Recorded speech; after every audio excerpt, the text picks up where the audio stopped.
हम लोग multiple tourniquet test देख रहे थे। वॉइस क्लियर है? हाँ गया वॉइस क्लियर। ओके ओके, हम लोग मल्टीपल टॉर्निकेट टेस्ट देख रहे थे। तो टू डिटेक्ट और to find the exact site of the perforators, ठीक है। तो हम लोग ने पेशेंट को सुपाइन पोजीशन में लेटाया, देन पेशेंट को बोले कि लेग राइज करने के लिए, सो दैट द वेन्स में जो ब्लड है इट विल बिकम एम्प्टी, ठीक है। देन हम लोग क्या करते हैं, अप्लाई द टॉर्निकेट। हम लोग टॉर्निकेट को अप्लाई करते हैं टुवर्ड्स दी 4 एरियाज। फर्स्ट हम लोग जो अप्लाई करते हैं, जैसे मैंने बोला, towards level of the SF junction में। सेकंड जो टॉर्निकेट अप्लाई करते हैं, मिडिल ऑफ द थाई में। थर्ड जो अप्लाई करते हैं, जस्ट बिलो द नी।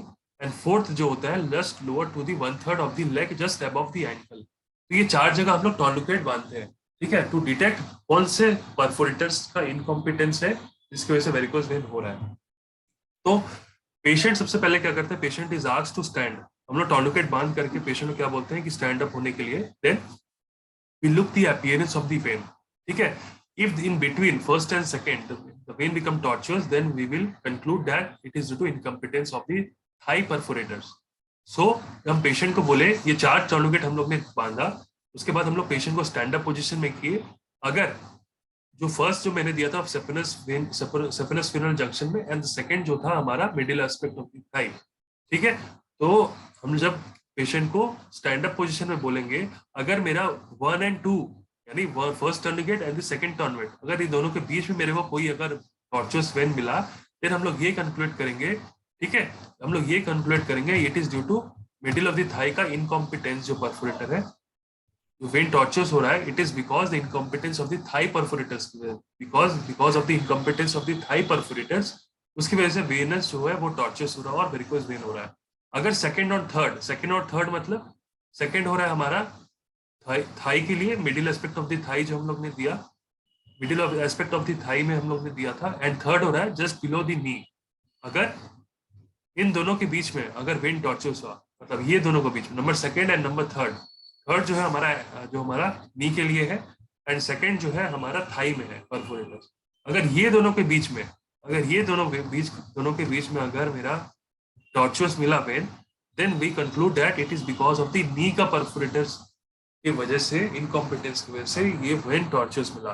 और अगर थर्ड और फोर्थ में अगर टॉर्चुसिटी दिखा, तो हम लोग बोलेंगे कि एंकल के परफोरेटर्स के, because due to incompetence of the ankle perforators, यहाँ पे मेरे को टॉर्चुअस वेन मिला, यानी वेरिकोज वेन मिला, ठीक है। तो बिकॉज ये जो मल्टीपल टॉर्निकेट टेस्ट है, it is detecting which is the exact site of the perforators जहाँ पे प्रॉब्लम हो रहा है, ठीक है। वहीं पे टेंडरबर्ग टेस्ट क्या था, टेंडरबर्ग टेस्ट था हमारा दोनों एसएफ के लिए इनकॉम्पिटेंस के लिए प्लस परफोरेटर्स के लिए, ठीक है। बट टेंडरबर्ग टेस्ट एक एग्जैक्ट नहीं बता पा रहा था किस परफोरेटर्स में इनकॉम्पिटेंस है। किस परफोरेटर्स में इनकॉम्पिटेंस है ये जानने के लिए मल्टीपल टॉर्निकेट टेस्ट किया जाता है, ठीक है। टेंडरबर्ग टेस्ट बस ये बता देगा कि तुमको परफोरेटर्स में इनकॉम्पिटेंस है, कौन से परफोरेटर्स में इनकॉम्पिटेंस है, ये तुमको with the help of multiple tourniquet test की वजह से हेल्प से मिलेगा। वही कफ इंपल्स टेस्ट सिर्फ एसएफ के इनकॉम्पिटेंस के बारे में बता रहा, ठीक है। ये हमारा हो गया डायग्नोसिस, हाउ वी डायग्नोसिस और हाउ वी पैल्पेट, और पैल्पेशन के अंदर हमारा डायग्नोसिस के अंदर क्लिनिकल एग्जामिनेशन के अंदर हमारा ये पॉइंट बहुत इंपॉर्टेंट पॉइंट खत्म हुआ। नेक्स्ट हम लोग इन्वेस्टिगेशंस क्या कराते हैं, investigations to detect the varicose vein. हम लोग डॉपलर यूएसजी कराते हैं पेशेंट का इन स्टैंड अप पोजीशन। तो डॉपलर यूएसजी से हमें ये पता चल जाता है तो if there is any tortuosity of the vein और not, to access any abnormalities in the vein, we do the Doppler study of the vein. Doppler और यूएसजी हम लोग कराते हैं, ठीक है। Next scan is the duplex, DUPLEX, duplex USG imaging. तो यहाँ पे हमको वेन का पता मिल जाता है whether there is incompetence in the vein और नॉट, प्लस यहाँ पे ब्लड फ्लो का प्रॉब्लम हम लोग को देखने को मिल जाता है in case of duplex USG imaging. Doppler में सिर्फ हमको वेन का प्रॉब्लम समझ में आता है, but in case of duplex USG यहाँ पे अगर इन case of their is blood flow defect, तो वहाँ पे ब्लड फ्लो के डिफेक्ट के बारे में भी we can access, as well as if there is any defect in the vein incompetence of the vein. So with the help of duplex USG imaging, we can detect both of these. So duplex scan is the investigation of choice in case of varicose vein. ठीक है। Venography भी करा सकते हैं। Venography is the invasive method. हम लोग क्या करते हैं, डाई इंजेक्ट करते हैं, देन वी सी वेदर कहाँ पे ऑब्स्ट्रक्शन है नहीं है, then we after injection of the dye we wait for some time, then हम लोग एक्सरेज लेते हैं। वहाँ पे हम लोग एक्सरे में ये देखते हैं whether there is any incompetence और ऑब्स्ट्रक्शन और नॉट। ठीक है, एमआरआई भी करा सकते हैं to know the soft structures. ठीक है, तो ये सारे इन्वेस्टिगेशंस है। नेक्स्ट आता है ट्रीटमेंट में। तो ट्रीटमेंट हम लोग 3 स्टेज ट्रीटमेंट करते हैं। Number 1 is the conservative treatment, number second is the injection therapy और the sclerosing therapy, and number third is the surgical operation. तो कंजर्वेटिव ट्रीटमेंट में देखो हम लोग किसमें देते हैं, in case of old patient जिसमें हम लोग सर्जरी नहीं करते हैं, in case of pregnant lady, in case of pelvic tumour patients, और टू अवॉइड प्रोलॉन्ग स्टैंडिंग हम लोग क्या करते हैं, कंजर्वेटिव ट्रीटमेंट इन पेशेंट्स को देते हैं, ओल्ड एज को, प्रेग्नेंट लेडी और पेल्विक ट्यूमर पेशेंट्स। और हम लोग क्या करते हैं, अवॉइड, हम लोग क्या करते हैं कंजर्वेटिव ट्रीटमेंट में, अवॉइड प्रोलॉन्ग स्टैंडिंग, लेग को एलिवेट करने बोलते हैं टू रिड्यूस द एडिमा। ठीक है, देन स्टॉकिंग्स पहनने के लिए बोलते हैं पेशेंट को, ताकि स्टॉकिंग से क्या हो, वो वगैरह हमारा टाइट से लाइक प्रेशर बैंडेज की तरह काम करे, एंड क्रेप बैंडेज भी हम लोग यूज करते हैं। ठीक है, तो ये हो गया conservative treatment. In case of surgical operation और in case of injection therapy हम लोग क्या करते हैं, स्क्लेरोसिंग एजेंट यूज करते हैं, so that to so in case in emptying the vein we use a USG guided sclerosing agent। तो sclerosing agent में हम लोग क्या क्या यूज करते हैं, सोप सॉल्यूशन, क्रिस्टोलाइट सॉल्यूशन, फेनॉल ग्लिसरीन या फिर फेनॉल और वाटर का सॉल्यूशन हम लोग यहाँ पे यूज करते हैं। स्क्लेरोसिंग एजेंट से ये हम लोग को क्या मिलता है, हेल्प। तो स्क्लेरोसिंग एजेंट्स में जो हमारा जो वॉल्व इनकॉम्पिटेंस हो गया था, ठीक है, वो वॉल्व के इनकॉम्पिटेंस में हम लोग क्या करते हैं, वहां पे स्क्लेरोसिंग कर देते हैं, वो जगह को एक तरीके से केमिकली कॉटर या केमिकली जला देते हैं, जिसकी वजह से क्या होता है, वहां पे जो इनकॉम्पिटेंस था वो क्या होता है, ब्लॉक हो जाता है वो जगह। ठीक है, वो जगह ब्लॉक हो जाता है।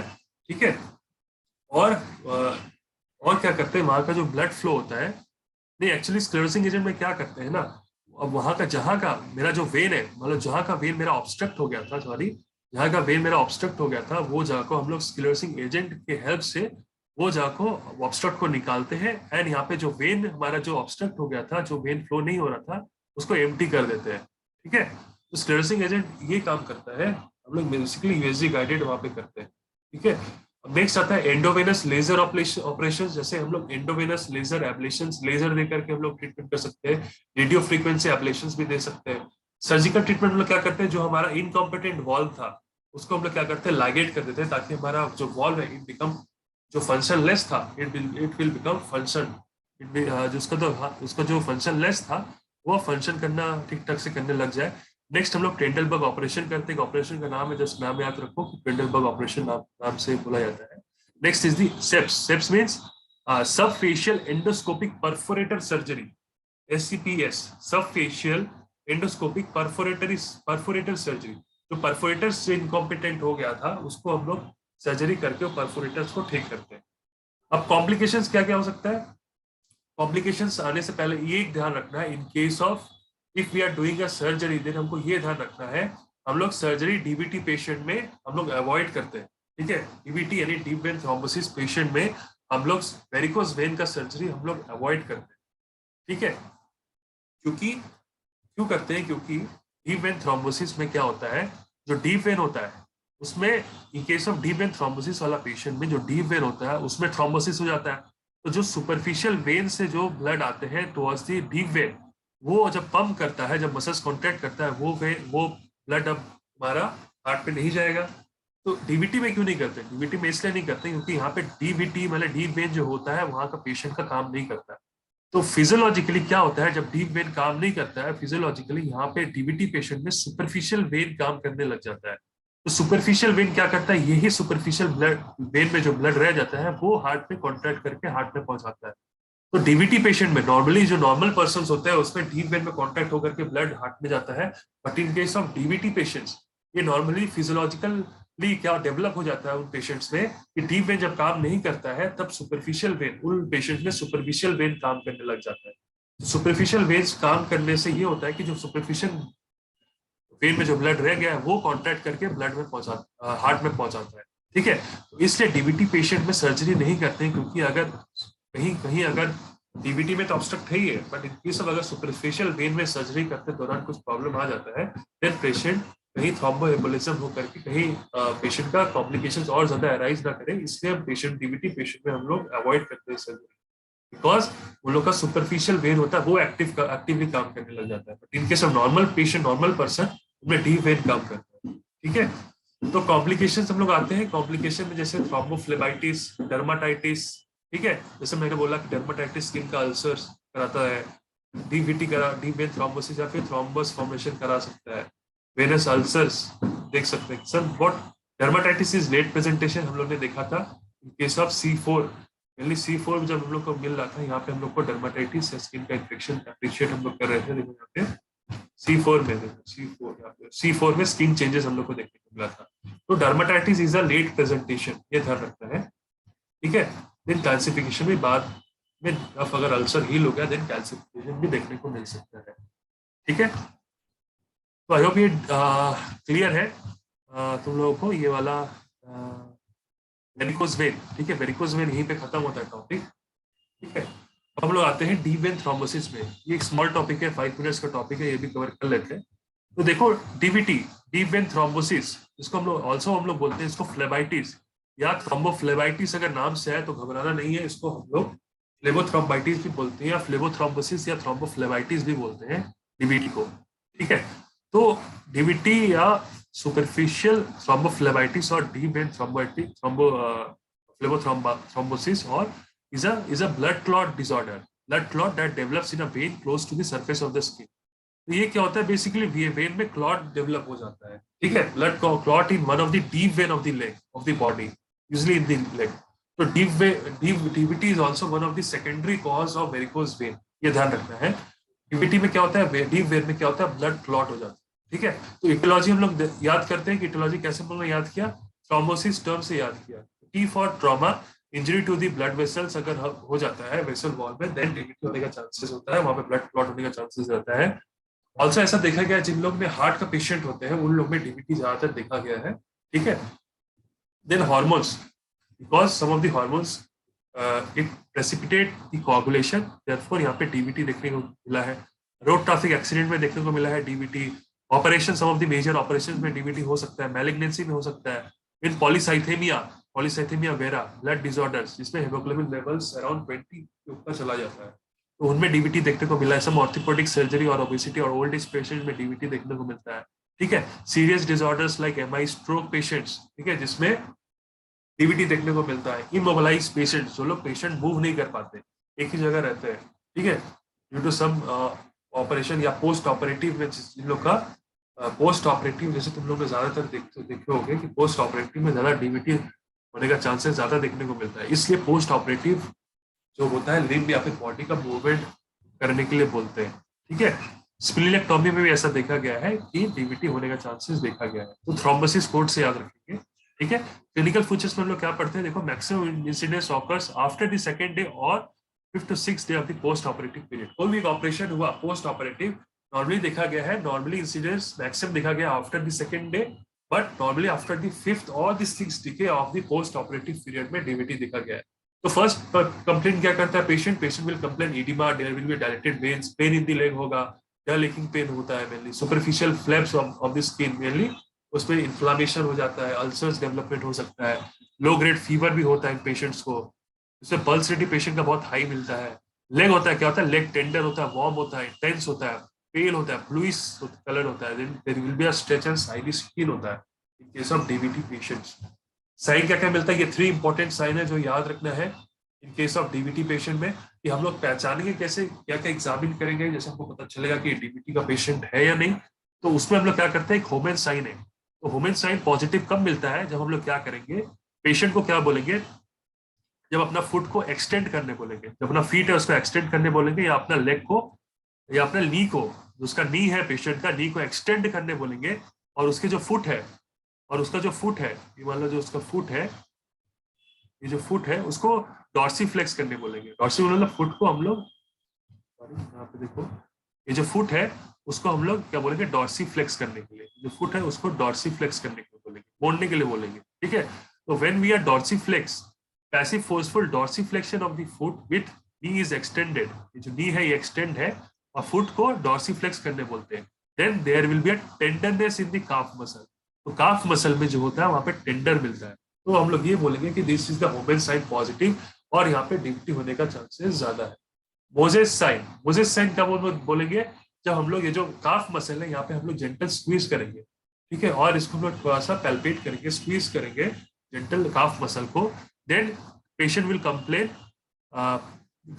पेशेंट का बोलेगा there will be a dull pain और ये जगह पेनफुल हो रहा है काफ मसल में, तो जस्ट जेंटल स्क्वीज करते हैं हम लोग lower part of the calf muscle पे, तो पेशेंट कंप्लेन करता है पेन, तो ये होता है Moses sign.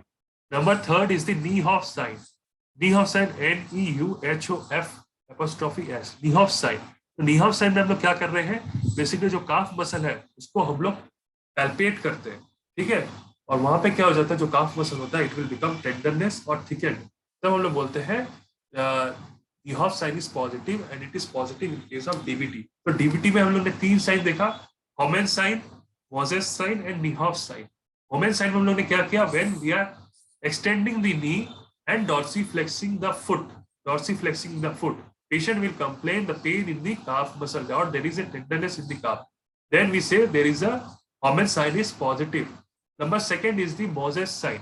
So when we are gently squeezing the lower part of the calf muscle, the patient will complain pain towards the calf muscle, then Moses sign is positive. Number third is the Niehoff sign. When we are palpating the calf muscle, there is tenderness or thickening of the calf muscle, then we say the Niehoff sign is positive. So these 3 signs is the very important sign for the DVT, okay, to rule out the DVT.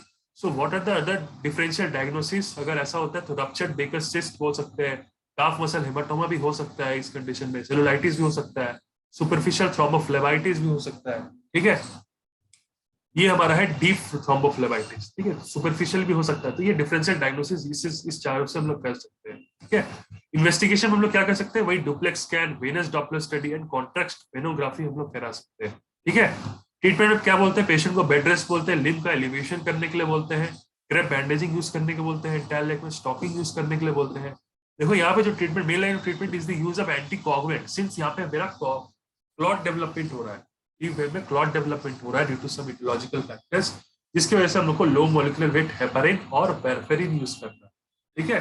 ये warfarin और heparin हमको use करना है as an anticoagulant to prevent the clotting of the vein. फिर हम लोग को फाइब्रोलाइसिस करना है किससे, स्ट्रेप्टोकाइनेज और यूरोकाइनेज से। तो these are the clot buster enzymes, तो क्लॉट को हमको बस्ट करना है, clot buster enzymes we are using the streptokinase और यूरोकाइनेज। तो जो डीप वेन में जो मेरा क्लॉट का फॉर्मेशन हो गया है, इसको तोड़ने के लिए हमको यहाँ पे स्ट्रेप्टोकाइनेज और यूरोकाइनेज का हेल्प लगेगा, जरूरत लगेगा, ठीक है। Streptokinase and urokinase I hope सबको पता है, these are the clot buster enzymes. Heparin और वारफेरिन को टू प्रिवेंट और use as a anticoagulant effect हम लोग यहाँ पे यूज कर रहे हैं। वेनस थ्रोम्बेक्टोमी भी हम लोग कर सकते हैं, प्लाज्मा फेरेसिस यानी प्लाज्मा का हम लोग फिर से उसको प्योरीफाई करके फिर से वापस से वेन में ट्रांसफर करते हैं, this is known as plasmapheresis. तो these are the line of treatment in case of DVT और फ्लेबोथ्रोम्बोसिस, ठीक है। तो ये क्वेश्चन क्या होता है, आता है question as a 5 marks question.